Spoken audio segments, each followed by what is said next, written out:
Hamster Combat versus Dogs. Sino po sa kanila ang mas nakakalamang? Yan po ang siyang ating pag-uusapan sa video na ito. Pero bago po tayo magpatuloy ay nais ko lamang po munang bigyang linaw ang aking disclaimer kung saan ang nilalaman po ng video na ito ay hindi po ito isang financial advice. For education and information purposes lamang po ang layunin nito. At ayan, unahin po natin itong si Hamster Combat. Yan, itong si Hamster Combat ay nag-debut po siya ng punong-puno ng excitement dahil sa kanilang highly anticipated na airdrop. Ngunit pagkatapos po ng kanyang initial euphoria, ang presyo ng kanyang token ay bumagsak po ng higit 30% at kasalukuyang naglalaro po ang presyo nito ngayon sa 20 digits 88. Ang kanyang market capitalization naman ay nasa $574 million kung saan ay okay na rin po. Ayan, malaki na rin po ito. Pero hindi po ito nagtatranslate sa kanyang price stability. Yung mga user base naman ito ay meron po siyang malaking ecosystem kung saan ay binubuo po ng higit 300 million na bilang ng mga players nito. At meron na rin po siyang 37.6 million na YouTube subscribers at 14.3 million na X followers. Kahit na kahanga-hanga po ang bilang na ito ay hindi pa rin po naging stable or nagiging stable ang presyo ng Hamster token. Ngayon, ang isang malaking problema dito kay Hamster token ay ang kanyang 35 million na lock tokens. Kapag na-release ang mga ito ay maari pong magkaroon ng sell-off at maari po itong magdulot ng mas mababang pagbagsak sa presyo nito. Kaya hinihikayat po ng yan yung mga investors ay ayan, sila po ay nahihikayat na magbenta ng kanilang mga tokens. At ngayon ay kung ma-leverage po ng Hamster token ang kanilang malaking user base at makapag-introduce po ng kanilang bagong features, ay posible pong may potensyal na maka-recover ito ng long term. Yan, yun nga lang at medyo matagal-tagal.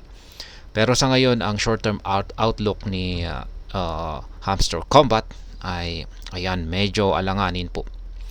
Itong si Dogs naman ay isa rin po itong meme coin na driven po ng community na may charitable twist.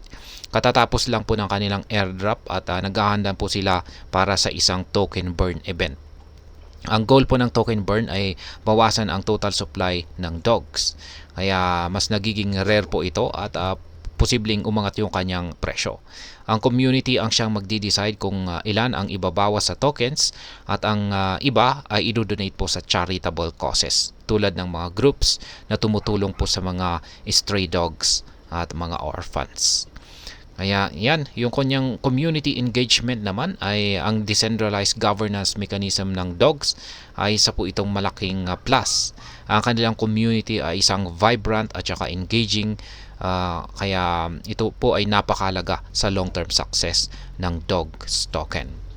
Ngayon, ang kanyang potential, yan, ang lalong-lalo na yung kanyang token burn event ay maaari pong magpataas sa presyo nito sa nalalapit na panahon.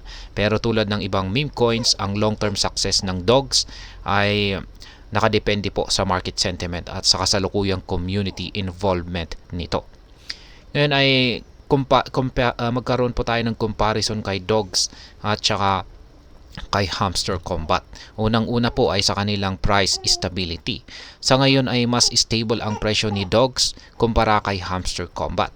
Ang Hamster Combat ay nakakaranas po siya ng struggle para manatili sa kanyang value pagkatapos po ng kanyang airdrop.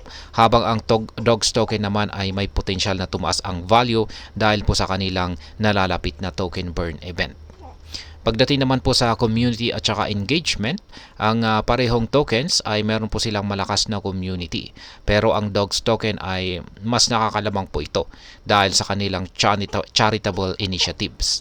Ang social responsibility component ng Dogs ay nagbibigay po ito ng distinctiveness o pagkakaiba na maaring makapag-attract ng mas maraming mga investors. Ngayon ay pagdating naman po sa risk ay pareho pong may risk ang dalawang tokens na ito.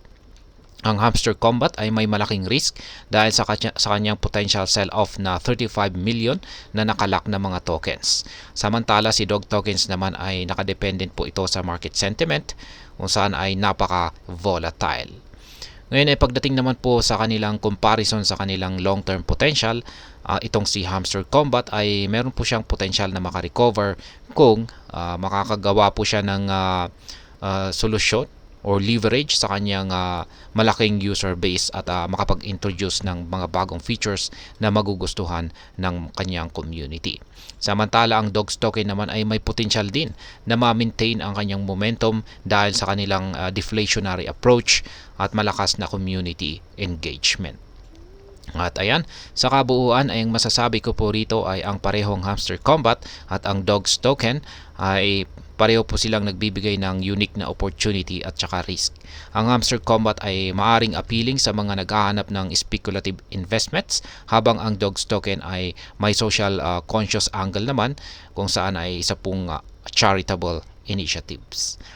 At ayan, hanggang dito na lamang po tayo sa video na ito mga ka-crypto. Sana po ay inyong nagustuhan ang aking paliwanag sa video na ito. Kung inyo po itong nagustuhan, pag-click lamang po ang like button nito. Para naman po sa mga bago lamang dito, kayo po ay aking inaanyayahan para mag-subscribe. Pag-click na rin po ang bell icon nito dahil ito po ang siya magsisilbing notification nito sa mga bago kong videos na akin pong ina-upload sa aking YouTube channel na ito. Marami pong salamat sa panonood. Ingat po tayo lagi at God bless po sa ating lahat.